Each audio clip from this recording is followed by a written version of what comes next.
दिल जो सहारो हुसैन हुसैन हुसैन हुसैन। अस्सलाम वालेकुम नाज़रीन, कोहिस्तान न्यूज़ सर्विस में ख़बर शामिल कंदा हलूं त हज़रत इमाम हुसैन अलैहिस्सलाम ऐं संदसि साथियुनि जे दीन इस्लाम लाइ ॾिनल लाज़वाल क़ुर्बानीअ खे भेटा पेश करण लाइ सॼी सिंध समेत कोहिस्तान जे थाणो बुला खान, थाणो अहमद खान, नूरियाबाद ऐं ॿियनि शहरनि में ॾही मुहर्रम अल हराम जा मातमी जुलूस बरामद थिया।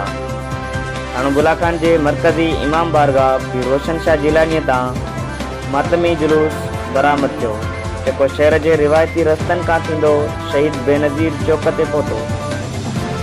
हिते मजलिस अज़ा मुनक़िद कई हुई, जॾहिं त शहीद बेनज़ीर चौक ते अज़ादारनि पारां ज़ंजीरनि जो मातम करे या हुसैन जूं सदाऊं बुलंद कयूं।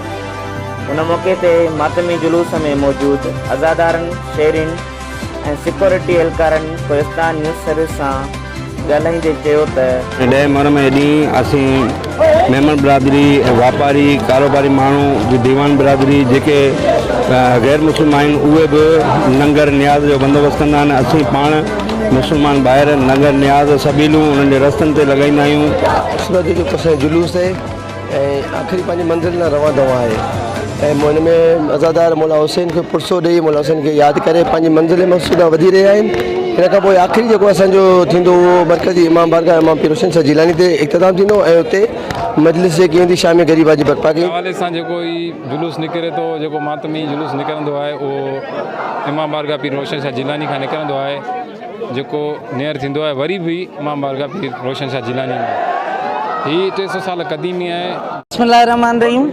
अॼु 10 तारीख़ी जुलूस जेको आहे इमाम बारगाह रोशन शाह तां बरामद थियो आहे, उन जी तमामु सिक्योरिटी अलर्ट आहे। जनाब SSP साहिबु जामशोर रोड जी सख़्त हिदायतुनि ते असांजी हिते सर्वेलेंस जारी आहे। सिविल कपिड़नि में पुलिस जी आला नफ़री, आला क़यादत राब्ते में आहे।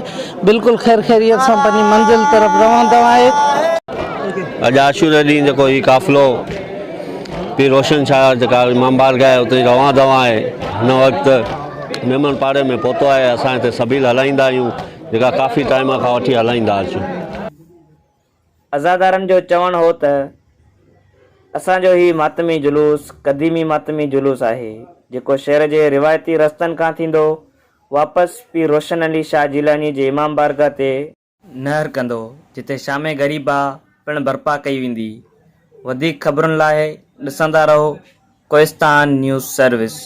Report Kohistan news service team, Thano Bula Khan.